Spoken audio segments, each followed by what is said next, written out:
to Red Lipstick. So today I'm going to be doing a review and demo of the Tarte Rainforest of the Sea foundation.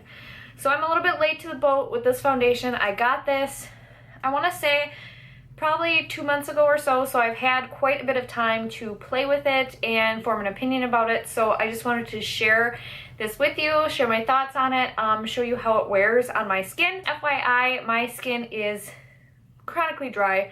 I have dry patches around like the jaw area of my face, and I also have acne pitting from old acne when I was younger, and some even uneven skin texture. So that is my skin type.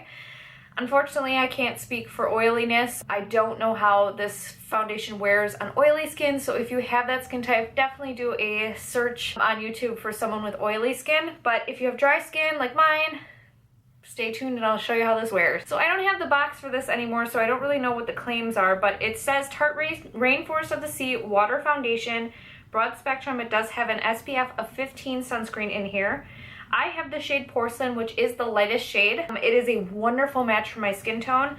It's not really too pink or yellow based. It has a pretty neutral undertone, which I love about it. That is the kind of undertone that makes my skin look the best. It does say shake well, so be sure you shake it before applying it. And I personally like the applicator on here. I know some people have complained about it because they prefer like a pump, but this has one of those dropper applicators. All I do, and I'll do it right now, I just kind of dot it on my face like this and just kind of go all over with it. I do usually use about like 3 droppers full, just because I find that the dropper never gets completely full. I prefer using a beauty blender with this foundation. I just like the way it looks. I think it's just my skin type that I prefer beauty blender application because my skin is so dry. I find that when I use a brush, it tends to look even more dry, but a beauty blender makes it look more like skin. So I'm gonna go ahead and use my Real Technique sponge and get this blended in on my face.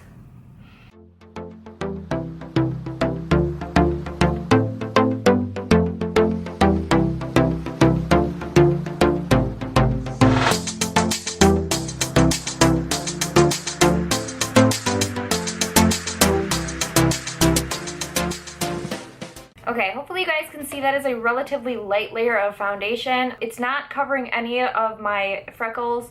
I would call this a relatively light coverage right now. I'm gonna go in with one more pump. Actually, this time I'm just gonna put it directly on the beauty blender and pat it around my face. So I just go in with a pump like that, and then I kind of dot it on my face like this, and then go in and blend.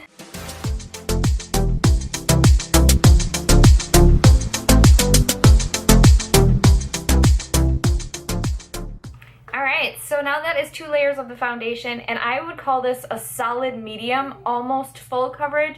You can still see some of my freckles, just they're almost covered but not quite. This foundation is really buildable. I'm sure you could build it up to full. I just don't like that look, to be quite honest. It's a pretty matte foundation. It really just looks like skin. It doesn't sit on any areas or cling to any areas. Doesn't look dry or cakey. So what I'm gonna do is, now that I have this foundation on, I'm gonna go ahead and do the rest of my makeup, and I will come back when all of that is on my face, show you guys how it's looking, and then we're gonna do some check-ins throughout the day, so stay tuned. Hey guys, so I now have all of my makeup on, so you can see that my skin looks really good.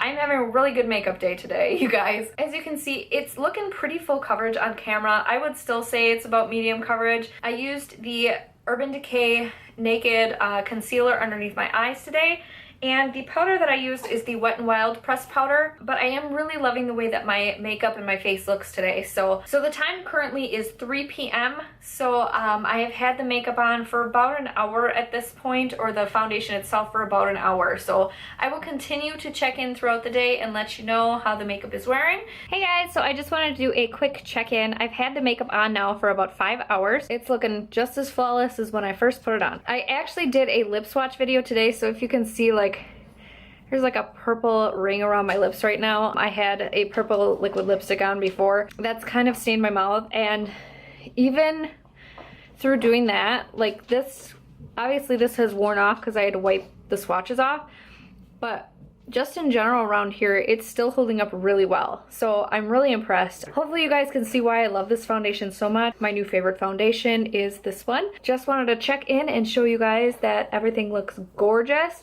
I will check in one more time later today and I will see you later. Hey guys, so please excuse my ridiculous hair right now. I'm getting ready to go to bed and wash my face. I'm in my bathroom right now because this has the best lighting. I wanted to do my last check-in. So I've been wearing the makeup in total for 8 hours. So we got a good 8-hour wear out of it, and as you can see, it looks beautiful.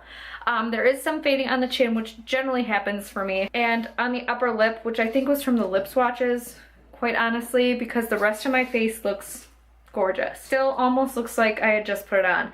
It is getting a little bit dry at this point because I do have very dry skin and that's just what happens to me. But other than that, it looks beautiful. I could have it on for numerous more hours and it would still be gorgeous. So I really hope that this video was helpful for you. Thank you guys so much for watching. If you haven't already, please like and subscribe and have a great day.